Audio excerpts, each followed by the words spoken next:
యోబు అనే వ్యక్తి ఎలాంటోడయ్యా అంటే యథార్థవంతుడు, న్యాయవంతుడు, నీతిమంతుడు, చెడుతనాన్ని విసర్జించిన వ్యక్తి.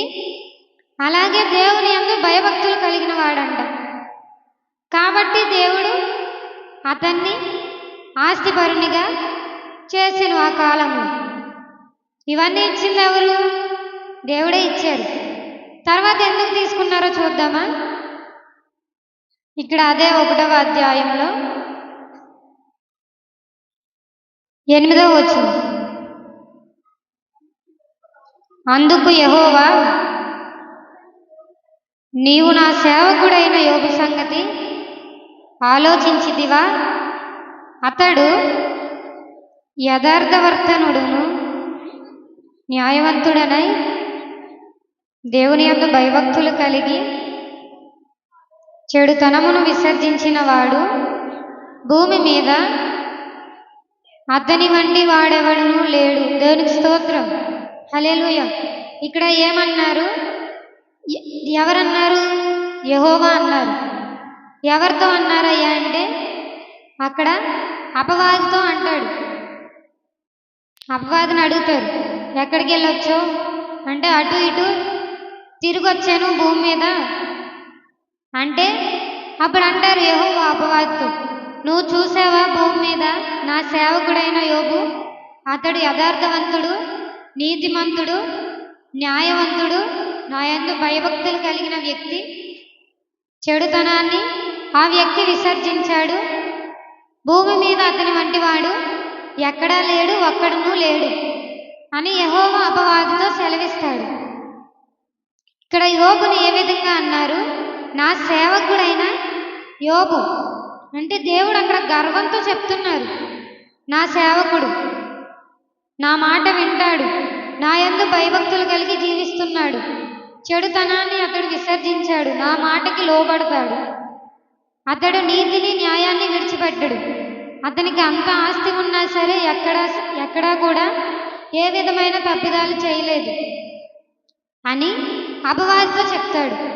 అక్కడ అపవాది అంటాడు కదా, భలే ఓరులయ్యా, నువ్వు ఆస్తి ఇచ్చావు, అంత ఆస్తి ఇచ్చినాక ఇంకా యోబు నిన్నెందుకు స్తుతించడు, నిన్నెందుకు కొనియాడడు? ఏదో మంచిగానే ఇచ్చావు కదా, ఆస్తి ఇచ్చావు, సంపద ఇచ్చావు, అతన్ని మంచిగా ఆస్తిగతం చేసావు అని సాతాను దేవునితో అంటది.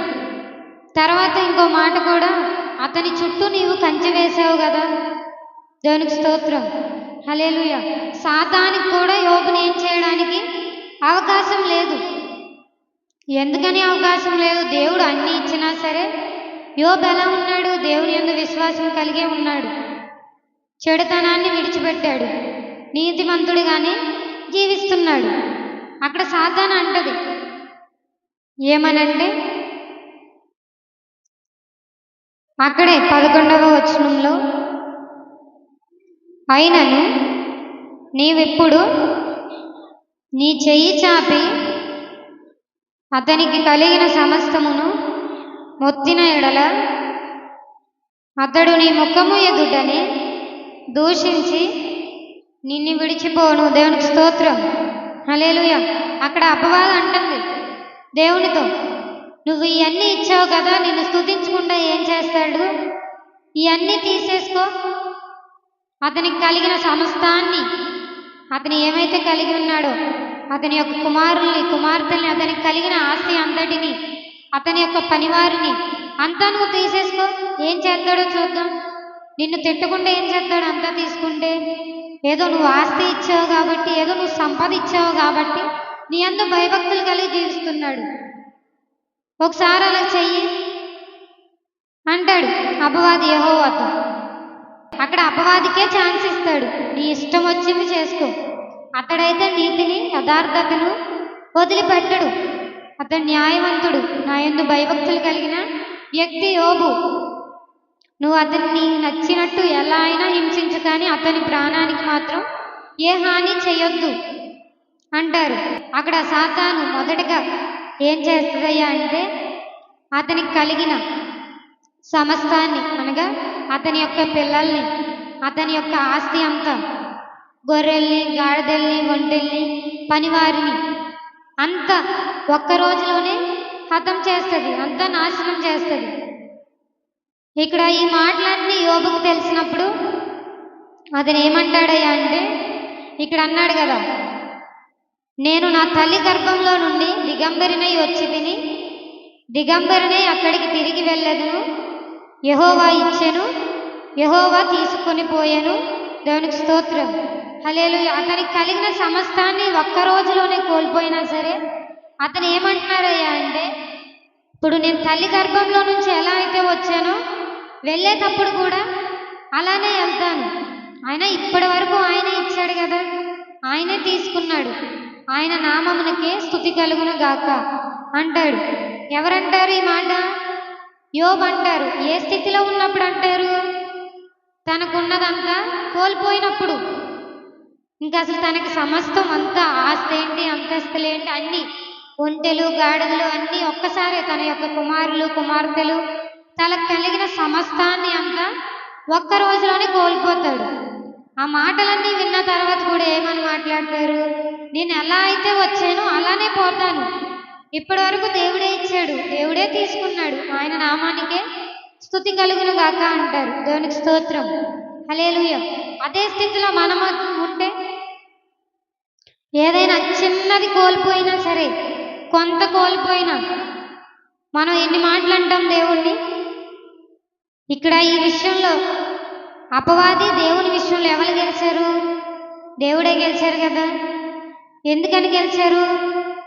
ఇప్పుడు సాతాను ప్లాన్ ఏంటంటే, నువ్వు అతనికి కలిగిన సమస్తాన్ని తీసేసుకుంటే ఖచ్చితంగా నీకు వ్యతిరేకంగా మాట్లాడతాడు యోబు, నీకు విరోధంగానే నిన్ను తిడతాడు, నిన్ను దూషిస్తాడు అని దేవునితో సవాల్ చేస్తుంది సాతాను.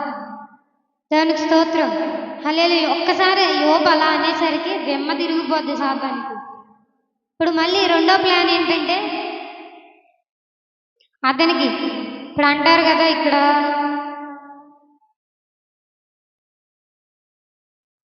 2వ అధ్యాయం 9వ వచనం, అతని భార్య వచ్చి, నీవు ఇంకను యథార్థతను వదలకయుందువా. దేవునికి స్తోత్రం. హల్లెలూయా. ఇక్కడ ఎందుకని అతని భార్య అలా అంటుందయ్యా అంటే, ఇప్పుడు ఫస్ట్ ప్లాన్ ఏంటి సాతానికి? అతనికి కలిగిన సమస్తాన్ని పోగొట్టింది. రెండో ప్లాన్ ఏంటి? అక్కడ పైన అంటారు 4వ వచనంలో, అపవాది చర్మము కాపాడుకొనుటకై, చర్మమును తన ప్రాణమును కాపాడుకొనుటకై తనకు కలిగినది యావత్తును నరుడిచ్చును కదా. దేవునికి స్తోత్రం. హల్లెలూయా. ఇక్కడ అపవాది మళ్ళీ ఏమంటదయ్యా అంటే, అతనికి అంతా పోయినా సరే ఎవరొకరు యోబును పోషిస్తారు కదా, చుట్టుపక్కల ఉన్న వాళ్ళు ఎవరొకరు అతనికి సహాయాన్ని చేస్తారు కదా. ఇప్పుడు అదంతా కాదు, తన శరీరానికి వ్యాధి కలగజేయాలి. ఇప్పుడు రెండోది ఏంటంటే, సాతాను యొక్క ప్లాను తన శరీరాన్ని మొత్తం నాశనం చేయాలి. అరికాలు నుంచి నడినెత్తి వరకు తన యొక్క శరీరాన్ని పాడు చేసింది. ఆ బాధతో యోబు ఏం చేస్తాడు? చిల్ల పెంకు తీసుకొని గోక్కుంటుంటే, మూడో ప్లాను ఎవరిని రేపుతాడయ్యా అంటే, తన యొక్క భార్యనే రేపుతాడు. ఇక్కడ ఏమంది? నీవు ఇంకనూ యథార్థతను వదలకయుందువా, దేవుణ్ణి దూషించి మరణము కమ్మనెను. దేవునికి స్తోత్రం. హల్లెలూయా. ఇక్కడ తన భార్య ఏమందయ్యా అంటే, నువ్వు ఇంకా దేవుణ్ణి విడిచిపెట్టవా? దేవుడు ఇచ్చారులే, కానీ అంతా తీసేసుకున్నాడు కదా, ఇంకా నీ ఆరోగ్యం కూడా బాలేదు కదా, ఇంకా నువ్వు ఈ స్థితిలో కూడా దేవుణ్ణి స్తుతించడం అవసరమా? ఇంకా ఎందుకు? ఇంకా నువ్వు బ్రతుకుండడం ఎందుకు? ఇంకా నీ స్థితి ఇలా ఉంది, నువ్వు బాగుపడతావా? నీ స్థితిలో నువ్వంతా ఇలా ఉంటే ఇప్పుడు నిన్ను ఎవరు చూసుకుంటారు? దేవునికి స్తోత్రం. ఏమంది? నువ్వు దేవుణ్ణి దూషించి చచ్చిపోవయ్యా అంది. అక్కడ కింద యోబు అంటాడు కదా, మూర్ఖురాలు మాట్లాడినట్లు నీవు మాట్లాడుచున్నావు, మనము దేవుని వలన మేలు అనుభవించుదుమా, కీడును మనము అనుభవింపతగదా అని. దేవునికి స్తోత్రం. హల్లెలూయా. ఇక్కడ అతని బాధ్యత ఏమన్నాడంటే, నువ్వెందుకు అలా మాట్లాడుతున్నావు మూర్ఖురాలు వలె? ఇప్పటి వరకు దేవుడు అంతా సమృద్ధిగానే ఇచ్చాడు కదా, మేలునే మనకు అనుగ్రహించాడు కదా. మేలుని మనం ఎంత అయితే హక్కు ఉందో మేలు అనుభవించే హక్కు, కీడును కూడా అంతే అనుభవించాలి కదా. దేవుడే ఇచ్చాడు, దేవుడే తీసుకున్నాడు. దేవునికి స్తోత్రం. హల్లెలూయా. ఇక్కడ కూడా సాతాను ఫెయిల్ అయింది. అక్కడ కింద లైన్లో ఉంటుంది కదా, యోబు నోటి మాటతోనైనాను పాపము చేయలేదు.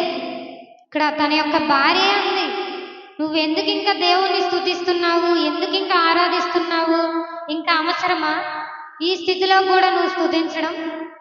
అంతా పోయినాయి కదా, ఏమున్నాయని మనకింకా అని అని భార్య, తన భార్య అంది. తనకున్నదంతా పోయింది, తన యొక్క భార్య మాత్రమే ఉంది అప్పుడు యోబుతో. ఆ భార్య ఏమంటుంది, ఇంకా అవసరమా నువ్వు బ్రతకడం, అవసరమా? ఏదో దేవుణ్ణి ఏదో దూషించి మరణం అవ్వచ్చు కదా, ఇంకెందుకు నువ్వు బ్రతికుండడం? ఇప్పుడు యోబు కాబట్టి అంత సమస్య వచ్చినా, తనకంత వ్యాధి కలిగినా దేవుణ్ణి దూషించలేదు. తను కూడా చనిపోదామన్న ఆలోచన కూడా యోబుకు రాలేదు. ఎక్కడ కూడా యోబుకు రాలేదు. తన యొక్క భార్యతో కూడా ఎలాగంటున్నారు, మనం మేలు అనుభవించాము, కీడు కూడా అనుభవించాలి. అదే స్థితిలో మనం ఉంటే ఏదైనా చిన్న నష్టం కలిగేసరికి మనలో ఆలోచన పడుద్ది, చచ్చిపోవాలి, బ్రతికుండడం ఎందుకు, అన్నీ నష్టాలే, అన్నీ కష్టాలే, ఎందుకు ఇంకా బ్రతికుండడం అని మనలో ఆలోచనలు వస్తాయి. ఇక్కడ యోబు అంతా కోల్పోయాడు, తన భార్య కూడా అతన్ని దూషిస్తుంది. ఇక్కడ దేవుడు కాదు యోబుకి శ్రమను కలిగజేసింది, సాతాను వలన యోబు శోధింపబడుతున్నాడు. ఎన్ని శోధనలు వచ్చినా అతనిలో విశ్వాసం తగ్గలేదు. అతని నోటి మాటతో కూడా దేవుణ్ణి దూషించలేదంట. అదే మనమైతే ఏదైనా చిన్న కష్టం వచ్చేసరికి దేవుడు నాకు ఏం చేయట్లేదు, దేవుడు నాతో లేడు, నేను ఎందుకు ఇంకా మందిరానికి వెళ్ళడం, ఎవరైనా చిన్న అనారోగ్యం వస్తే చాలు, నాకు ప్రాణం బాగాలేదు, నేను ప్రార్థనకు రాను. ఇక్కడ మరణకరమైన వేదన కలిగినా సరే అతనంట దేవుని స్తుతించడం మానలేదు. తన భార్యకు కూడా సర్ది చెప్తున్నాడు, మనం మేలు అనుభవించామమ్మా, కీడు కూడా అనుభవించాలి. ఇక్కడ అనేకులు మనల్ని ప్రశ్నిస్తారు, నువ్వు వెళ్తున్నావు, మందిరానికి వెళ్తున్నావు, నీకు మేలేంటి, నీకు మేలు కలుగుతుందా అంటారు. ఇక్కడ మనం ఒకటి గ్రహించాలి, కష్టం వస్తుంది అంటే ఒకటి దేవుడు మనల్ని పరీక్షిస్తున్నారు, ఎంతవరకు విశ్వాసంలో నిలకడగా ఉంటున్నారు, ఎంతవరకు నీతి పరుల్లాగా ఉంటున్నారు అని దేవుడు మనల్ని పరీక్షిస్తున్నట్టు. ఇంకొకటి ఏంటయ్యా అంటే మనం చేసిన పాపాలకి శిక్ష, మనం చేసుకున్న దానికి మనం అనుభవించడానికి కూడా మనం ఏం చేస్తాము, దేవుడి మీద నిందేస్తాము. ఎవరైనా ఏదన్నా అంటే ఇంకా దేవుడు నాతో ఉన్నాడమ్మా అని చెప్పకుండా, దేవుడు అన్నీ నాకు కష్టాలే కలిగజేస్తున్నాడు, నేను వెళ్ళను అని చాలామంది అంటారు. ఇక్కడ రెండో ప్లాన్లో కూడా సాతాను ఫెయిల్ అయ్యాడు. ఏంటది, శారీరక శ్రమ కలుగజేశాడు యోబుకి. అతని దేహం అంతా కురుపులు. అక్కడ కూడా యోబు దేవునికి వ్యతిరేకంగా మాట్లాడలేదు, దేవుణ్ణి దూషించలేదు. ఇక్కడ మూడోది ఏంటి, తన భార్యను యోబుకు వ్యతిరేకంగా రేపాడు. తన భార్యతో కూడా గొడవ పడలా, నువ్వెందుకు అంటున్నావు అలాగా, నీకెందుకు, నా ఇష్టం అని రివర్స్ వెళ్ళా చెప్పాడు, సర్ది చెప్పాడు. మనం మేలు అనుభవించాం కదా, కీడు కూడా తప్పకుండా అనుభవించాలి. దేవుడే ఇచ్చాడు, దేవుడే తీసుకున్నాడు. అదే మనల్ని అంటే నువ్వు చచ్చిపోవచ్చు కదా అంటే, నేను చచ్చిపోతాలే, నా చావు కోసమే నువ్వు చూస్తున్నావా అని అంటారు మనలో. అయితే అక్కడ ఏ మాటతో కూడా యోబు పాపం చేయలేదంట, చిన్న మాట కూడా వ్యతిరేకంగా మాట్లాడలేదంట యోబు. ఇక్కడ పాపం సాతాను ఫీల్ అయ్యాడు, దేవుడే గెలిచాడు కదా. 3 శ్రమలు మామూలుగా మనమైతే ఫస్ట్లోనే జెండా ఎత్తేస్తాం, బాబు దేవుడు వద్దు, నాకేమొద్దు, నేను విడిచిపెట్టేస్తాలే, నాకు ఉన్నది ఇచ్చేయండి, అని ఏదో ఒకలాగా మనం దేవుని ఖచ్చితంగా దూషిస్తాము. ఇక్కడ యోబు అంట దేవుని దూషించలేదు, ఎవరిని ఏమనలేదు. నా తల్లి గర్భంలో నేను ఎలా వచ్చానో అలానే వెళ్ళిపోతాను. నేనేమైనా తెచ్చానా? ఏమి తేలేదు కదా. ఎలా అయితే వచ్చానో అలానే వెళ్ళిపోతాను. ఇప్పటిదాకా దేవుడు నాకు మంచిగా ఆస్తిని అంతస్తుని అన్ని మంచిగా అనుగ్రహించాడు, తీసుకున్నాడు. ఇక్కడ 4వ శ్రమ ఏంటయ్యా అంటే అతని యొక్క స్నేహితులు. యోబుకి ఇలాగా అనారోగ్యం ద్వారా బాధపడుతున్నాడు, అతని స్థితి బాగాలేదని యోబు యొక్క స్నేహితులు 3 వస్తారు. 3 వస్తే యోబు వాళ్ళు అనుకుంటారు, ఆ స్నేహితులు 3 అనుకుంటారు, యోబుకు కలిగిన కష్టానికి, యోబుకు కలిగిన బాధకి కారణం అతను చేసిన పాపమే, అతడేదో తప్పు చేశాడు అని ఆ స్నేహితులు భావిస్తారు. ఇంకా యోబుకు చెప్తారు, చాలా విధాలుగా నచ్చచెప్తారు. నువ్వు అలా కాదయ్యా, ఎలా ఉండాలి, ఇంకా దేవుణ్ణి స్తుతిస్తున్నావా, ఇంకా నీకెందుకయ్యా దేవుడు అన్నట్టుగా వారు 3 స్నేహితులు కూడా యోబుని చెప్పారు. యోబుకి 3 స్నేహితులు కూడా చెప్పారు, నువ్వు ఎలా ఉన్నావేంటి. అసలు వాళ్ళు వచ్చినప్పుడు యోబుని వారు గుర్తుపట్టలేకపోయారండి. ఆ విషయంలో కూడా స్నేహితుల మాటకు లోబడకుండా ఇంకా దేవుని అందే నమ్మకం ఉంచి దేవుని యందు విశ్వాసం కోల్పోకుండా సాతాన్ని ఓడించాడు దేవుడు. యోబు, దేవునికి స్తోత్రం, హల్లెలూయా. ఇక్కడ యోబుకి ఎన్ని శ్రమలు కలిగినాయి అంటే 4 శ్రమలు కలిగినాయి. ఈ శ్రమలు ఎవరి వలన కలిగాయి అంటే సాతాను వలన కలిగాయి. ఈ సాతాను ఎందుకు కలగజేసింది? దేవుడు అంటాడు, నా సేవకుడైన యోబుని చూసావా భూమి మీద. దేవుడు ఎందుకంటారు ఆ మాట? యోబు గురించి తెలుసు, అతను నీతిమంతుడు, యథార్థవంతుడు కాబట్టి అతని యందు దేవుడు గర్విస్తూ చెప్తాడు ఆ మాటలు. చూసావా యోబుని, ఆ వ్యక్తి ఎలాంటి వాడో, అతడు నా యందు విశ్వాసం కలిగి ఉంటాడు, యథార్థతను అతడు కోల్పోడు అన్నట్టు చెప్తాడు అపవాదితో. ఈనాడు దేవుడు మన గురించి చెప్పుకోవాలంటే గర్వంతో కాదు, సిగ్గుతో చెప్పుకోవాలి మన గురించి. ఎలాగని? చిన్న కష్టం వచ్చినా మందిరాన్ని విడిచిపెట్టేస్తారు, ఏదైనా బాధ కలిగినా దూషిస్తారు, ఏ చిన్న సమస్య వచ్చినా నాకు వ్యతిరేకంగా మాట్లాడతారు. ఇక్కడ మనం యోబులాగా ఎన్ని శ్రమలు వచ్చినా దేవుణ్ణి అనేది దూషించకూడదు. మనం ఒకటే అనుకోవాలి, దేవుడే ఇచ్చాడు, దేవుడే తీసుకున్నాడు. అలాగే మనం ఓర్పు కలిగి ఉండాలి. యోబు వలె ఓర్పు కలిగి ఎవరు ఎన్ని అన్నా మనకి చెప్తారు, నువ్వు వెళ్తున్నావు, నీకేం ఉపయోగం లేదు కదా, దేవుడు నీకేం చేస్తున్నాడు అని చెప్పినా సరే మనం వారికి తగ్గట్టు దేవుడికి వ్యతిరేకంగా అనేది మాట్లాడకూడదు. యోబులాగా మనం 100% ఉండకపోయినా కొంచెమైనా ఓర్పు కలిగి దేవుణ్ణి దూషించకుండా ఏది పోయినా మనం ఒకటే అనుకోవాలి, యెహోవా ఇచ్చాను, యెహోవా తీసుకొనెను, అంతేగాని నాకున్నది పోయింది అని మనం అనేది బాధపడకూడదు. ఇక్కడ యోబుకి సంతానం అంతా ఒకసారే పోయింది, తనకు కలిగిన యావత్తంతా ఒకసారే పోయింది. ఇక్కడ పోయాక లాస్ట్ అధ్యాయంలో చూసుకుంటే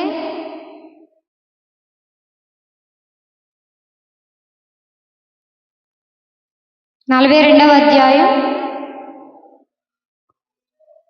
యెహోవా యోబును మొదట ఆశీర్వదించినంతకంటే మరి అధికముగా ఆశీర్వదించెను.